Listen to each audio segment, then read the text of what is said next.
Hello, I'm Sunny Williams. I'm up here on the International Space Station. So this is Node 2. This is a really cool module. Of course, most of these modules you'll see they have 4 sides and they're put together. That way we could sort of work on a flat plane, either a wall, a floor, another wall, or the ceiling. But you know, again, all you have to do is turn yourself and your reference changes. The reason I'm bringing that up is because this is where 4 out of 6 of us sleep. And so people always ask about sleeping in space. Do you lie down? Are you in a bed? Not really, because it doesn't matter. You don't really have the sensation of lying down. You just sit in your sleeping bag. So here's one sleep station right here. I'm going in right now. You can follow me if you want. So I'm inside.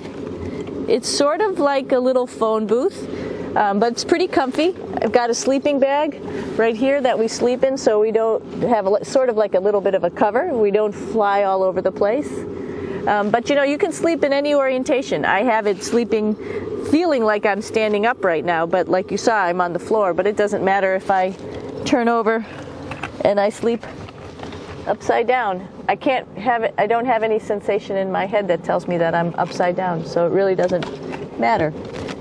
The sleep station is also like a little office. We've got a computer in here. As you can see, we've got a couple little toys. I've got some books. I've got some clothes and other things that make it sort of like home. I'm coming out. And just for reference, that's one sleep station. This one's another. Right here. There's one on the ceiling, if you want to call it. Right here. And then there's a 4th on the other wall over here. So all of us sleep in a little bit of a circle. All right, come on back. There's more to show you.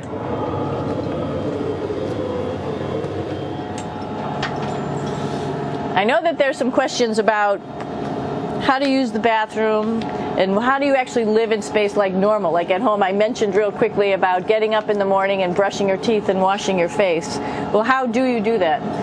Well, here is the bathroom, essentially. You get up in the morning and we have a little kit, and it has all the essential things that you need, like your toothbrush and toothpaste and brush. See how much better the brush makes my hair look? I'm just joking. It still stands up straight. It doesn't matter where you are. It's always going to stand up straight while you're up in space. A lot of people ask about toothbrush and toothpaste. So, luckily enough, toothpaste, you can do it upside right this way, is sticky, and so it sticks to your toothbrush. No problem. Another cool thing is that water sticks to your toothbrush too. If you can see it, I'll have some water come out. The water is pretty neat up in space. It'll stick to your toothbrush and it will make a big bubble, and that's just by surface tension. And then you can drink it. So a lot of people ask about what do you do with the toothpaste after you brush your teeth.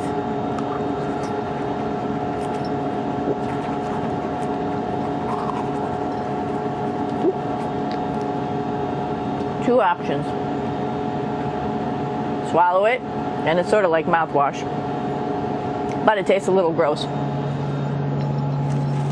Or you can just spit it out in a paper towel, and then you don't have to worry about it. Swallowing thing I wouldn't recommend at home. I'm only up here for 4 months, so it's not that bad. One of the most pressing questions about living in space, of course, is the bathroom. So let's take a look at that little piece of work. Come on in.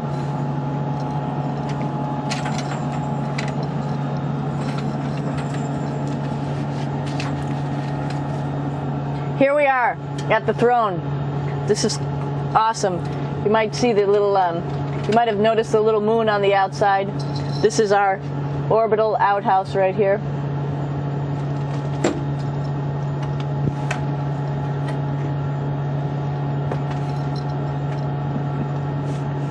And of course, it serves for two functions. Number two, right here. I'll show you. But you see it's pretty small, so you have to have pretty good aim, and you'll be ready to make sure things get let go the right direction. And it smells a little bit, so I'm closing it up. And that's, of course, for number two. And this guy right here is for number one. So they're sort of two slightly separate functions, but you can do a little, essentially both, by hanging on right here and doing number one and number two. I might add it's color coded, so you really don't get it mixed up, which is nice. This is yellows for number one. And also there's a selection of paper. People always ask about toilet paper. What do you do with toilet paper? What kind of toilet paper do you have? We have gloves, just because sometimes it does get messy. We have some Russian wipes, which are a little bit coarse if you like the coarse type of toilet paper. We have some nice tissues, which are nice and soft if you like soft toilet paper. We have Huggies, just for any cleanup. You know, we were all babies once, and this sort of helps. And then if things get really out of control, we have disinfectant wipes, just to make sure we clean up here. Because, you know, just like the water I showed you, the number one stuff can sort of go all over the place if you don't aim correctly. And did I mention both of these have a little bit of suction, so they should keep things going in the right direction. But like I said, sometimes things get a little out of control if you are out of control yourself flying around. So we have lots of protective stuff. And of course, you do have your privacy. There's a little door, so other people know that you're in there.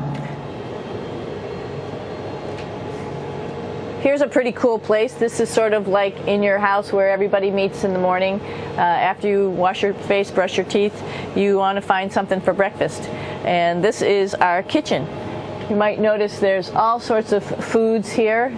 It's like opening the refrigerator. You got all your different stuff that you want to have: drinks, meats, eggs, vegetables, cereals, bread, snacks. And that's a good place. That's where you find all the candy. Side dishes, and then some little power bars just in case. So we have all this type of food. Some of it is dehydrated, and so we have to hydrate it, fill it up with water. Some of it is all ready made, and then all we have to do is heat it up. So something like this, I'm pulling out barbecued beef brisket. Pretty yummy. Not only is this food made in the US, but we also have food here from Japan. We've got Russian food. As you can see, all these red containers are filled with food that's from Russia. And then we get some of our specialty stuff, some things that we like, some of our favorite stuff that your family can send up. In fact, I like fluffernutters, and so I got sent up some fluff so I could make my fluffernutter with peanut butter. So you have a lot of food up here, no problems. Now, I'm going to say where we are. So right now, we're in the Japanese laboratory.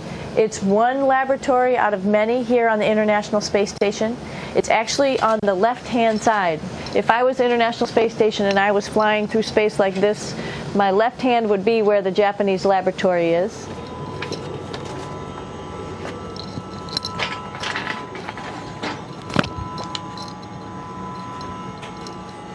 So now again, we're on the right-hand side, all the way on the right of the International Space Station. This is Columbus, the European module. It has science experiments all over. You could see it looks a little bit crowded. And here we do a lot of our medical experiments.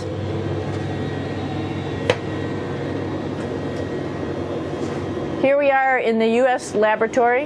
Again, this is a laboratory with science experiments on all of the walls here, all sorts of stuff that we do.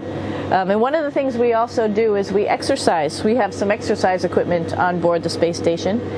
We need to do that because we lose bone density and muscle mass while we're up here, and that's a result of not having to fight against gravity. So how we keep ourselves in shape are with a bike, a treadmill, and a weightlifting machine. This is the bike. You notice the clip pedals. So all you need to do is actually clip your feet in, and then you can start pedaling. You don't need a seat because you don't sit down. Actually, I haven't sat down for 6 months now, so you don't need any type of seat. Just make sure you're held in with your pedals. You probably see that the bike bounces around a little bit. As I move it, it's not steady and held to the wall firmly. And the reason for that is the space station is pretty big. You saw that there's also solar arrays on the space station. If we start putting any forces into the space station, it's going to make those solar arrays bounce around a little bit. So to prevent that, the machines bounce around a little bit, move around a little bit, and that way we don't put any forces onto the structure of the spacecraft out to the solar arrays. All right, a little farther on. Come on.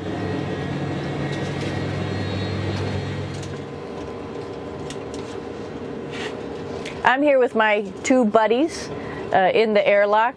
Actually, these are two spacesuits that are ready, primed up to go outside, as we call it, to go do a spacewalk in case we have to do anything outside. Some of the things we do outside are just like inside repairs. We have a lot of electrical boxes and machinery and solar arrays, in fact, that I talked about earlier, that are outside, and sometimes they don't work quite right.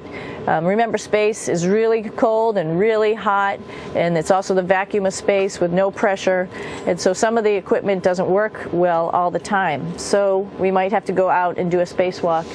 Right behind me is actually the hatch that you go out into space, and right now we have it filled up with a couple other spacesuits because we've got 4 of them up here and some of our tools. But right behind here is the hatch in which you actually go right outside into the vacuum of space. The spacesuit is pretty big, as you can see. It's like being a football player. Part of the reason it's so big and bulky is because of this backside, this backpack. It's like going on a hike with a backpack, but the backpack and the suit weighs about 300 pounds. Luckily in space, nothing really weighs anything, so you don't feel that it's so heavy. But we need to have such a big suit because that guy back there is essentially the heart of the spacecraft. I call this actually a spacecraft. It has all the oxygen for you. It has all the carbon dioxide removal system for you. It also has a heating and cooling system to make sure to regulate our body temperatures while we're outside.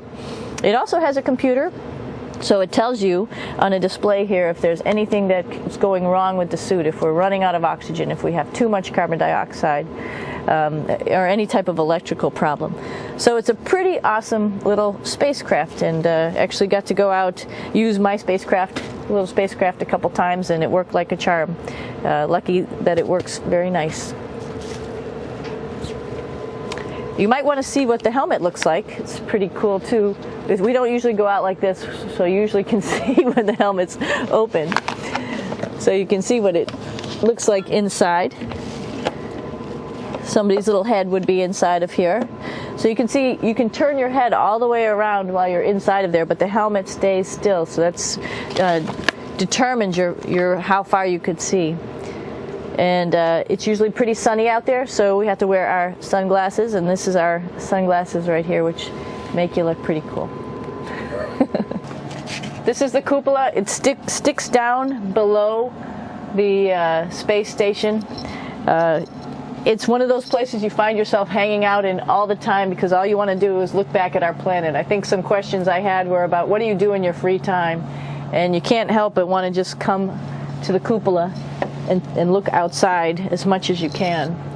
And a lot of folks, I play this game with myself about where we're flying over the Earth. Try to come in here and just guess. After being here for a little while, you can sort of figure it out. You can tell different cloud types over different continents. You can tell different soil types over different continents. So let's see. And then, of course, there's a lot of ocean. So usually we're over the ocean at first glance. I will tell you in just a moment where we are.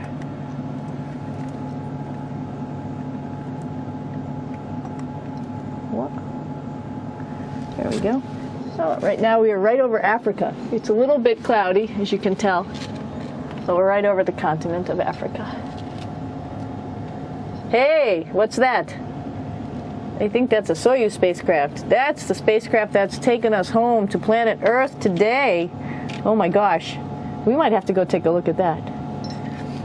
That's pretty cool. It's a little bit smaller than the rest of the spacecraft, the space station, so you'll see if we go there, it'll be a little bit more crammed. But we're going, you can look all the way back to the back of the spacecraft, which is where the Russian segment is, and then you could look all the way forward to the front of the spacecraft, where the Japanese laboratory, the European laboratory, and the American laboratory are, and then back to the solar arrays where we started this morning when we were looking out the Japanese window.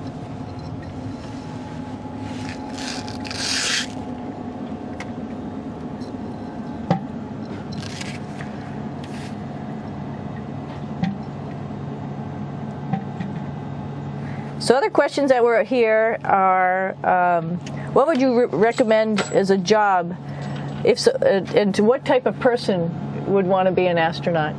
I think people who would like to explore, of course people who like math and science, that's what this is all about. We have people in the office who are doctors, teachers, veterinarians, engineers, pilots, so all sorts of people become astronauts, and I think if you see it's just sort of cool, so I think people who like to do a little adventure and like to do cool stuff probably usually become astronauts. Hey, one thing I didn't show you, or I talked about but I didn't show you, was the exercise, another piece of exercise device, which is the advanced resistive exercise, and that's what this is right here. This is ARED, and you could probably see this bar. Let me just do a little bit of maneuvering here. Stand by. You have to set it up just like at any other gym.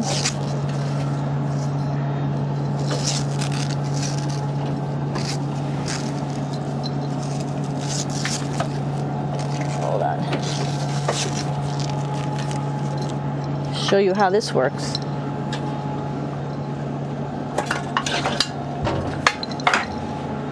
So you can see you can change your attitude just by going from one module to the next, going up from the cupola down here. This is what we call the ARED, and with this you can lift weights based on vacuum in these cylinders, just like you do at home at a gym. For example, if I wanted to do a squat, I could do it like this. Oops. I just need some weight on this thing. I'm not lifting with anything, so it's too easy. One of the cool things you could do things that you can't do at home. For example, single leg squats with just one leg, because the other leg, you won't fall over. So all sorts of stuff. You can also do bench press.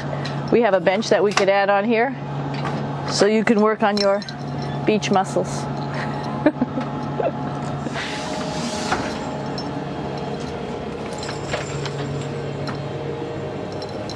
Hey Aki, what are you doing down there? Crashing things. This is one of the cool things about space too. It sort of looks like there's a big old hole here, but you don't even think twice about it. You can just jump over the hole, or if you want, you can go jump into the hole. I'm coming down. Woo!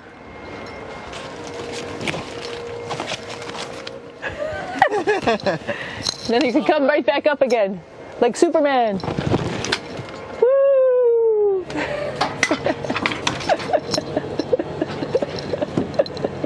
We're lucky we have a really cool big space station that you can fly around in. That's actually called the PMM. You might have saw it out the window. It's a big silver canister. What's really great about that is it's essentially our closet in our pantry, or whatever you want to call it. We have extra food down there, we have extra clothes, we actually throw the trash out down there.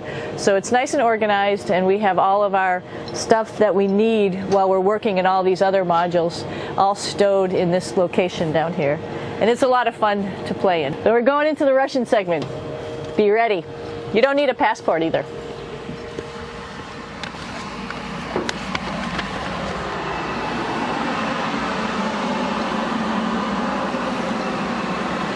It goes a lot farther back than this.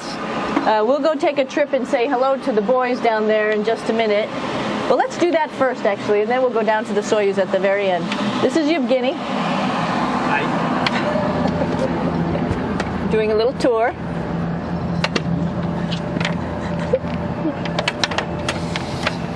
This is the FGB, and what's cool about this module, it is actually the very first piece of the space station that came up in 1998.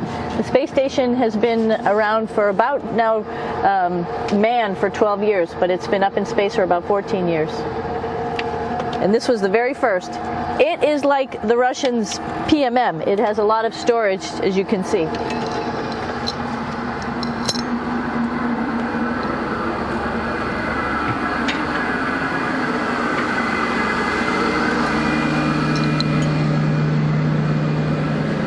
Можно? Снимаем. Чуть-чуть. So here we are in the heart of the space station, really. This is the service module. This is the central post. In case we had any problems, I know a couple of the questions were about what type of things do you have to worry about. And some of the things we have to worry about in space are fire. If we had a fire, if we had a depressurization, like we were hit by a micrometeorite and it made a hole, or if we had some type of toxic atmosphere. We use ammonia for our radiator, so there is a possibility that ammonia could come into the vehicle, and then it would be bad for all of us. If we have any of those problems, we come right here, which we call the central post. It is the main heart of the space station. It was also the first computers that came up here that ran the space station, and so behind this wall right here are these main computers. So we gather here as a group of 3 or 6 and then figure out how we're going to either fight the fire, patch the hole, or solve the toxic spill. And what's cool about this module, of course, it's the central post. It also has great windows right down toward Earth. It has controls to fly in visiting spacecraft if they need some assistance right here. It has Russian computers as well as American computers to help us control anything we need to on the space station. It's a couple of our crewmates back there, Oleg Novinsky on the right and Yuri Malenchenko on the left. And there's also a second bathroom here, which is really cool because 6 of us going to one bathroom is really tough. And so there's one bathroom here and one bathroom on the other side where I showed you. And you can probably see on the wall behind Oleg and Yuri some of the heroes of the space program. Korolev, Sergei Korolev, who was a chief designer of putting men into space, and of course on the right-hand side, Yuri Gagarin, the first man to go into space. So just reminds us of our roots. Yuri, what are you doing? Что делать? Making coffee. Oh. Black coffee. Yeah. Looks good. Okay. Спасибо. We're going to check out our Soyuz real quick. Make sure it's ready to go. All right, back to the Soyuz.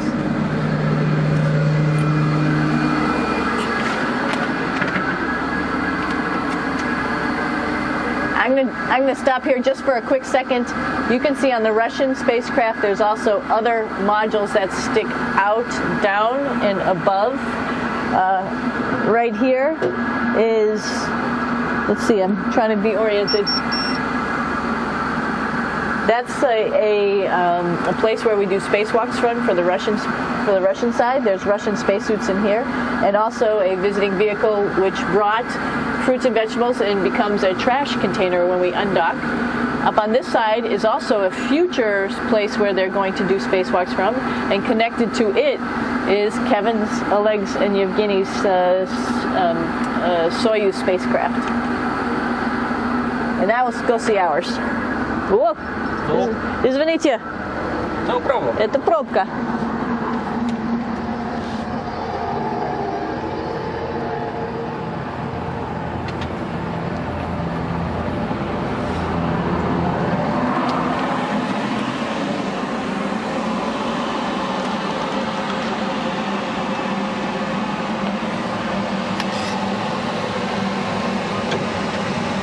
Coming down.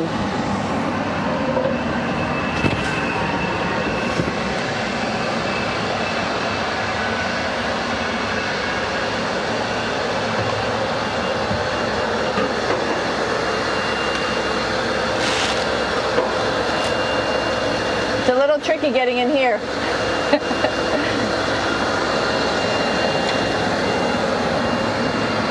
This is the docking probe right here, this big thing.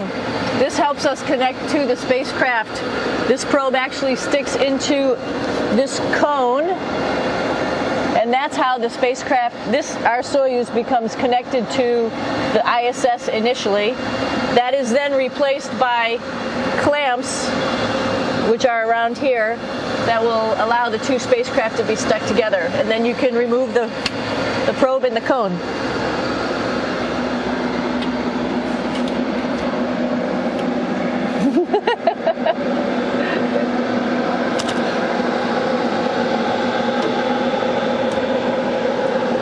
You okay? All right, so here we are in the Soyuz. This is what we call the BEO, the living compartment, bytovoy odsek in Russian. It also has a little bathroom. It's not as good as the other bathrooms, so we try not to use it too much. It has drinking water in it if we need something to drink. And then, of course, it's filled up with a lot of cargo for us. Bringing up and also bringing back down. It has a second purpose when it comes back to Earth. It serves as a garbage container.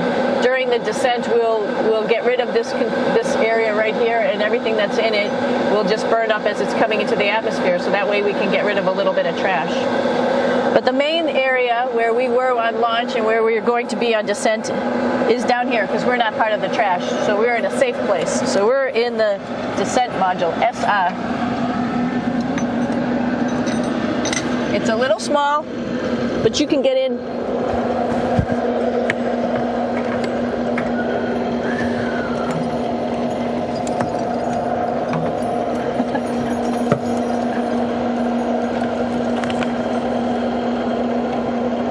Not sure how well you could see in here.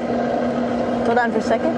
I'm going to turn it up this way, just so you could see the hatch and you could see Kevin. It's a little bit small, but we'll come in and show you around. You coming in? Probably not. Okay.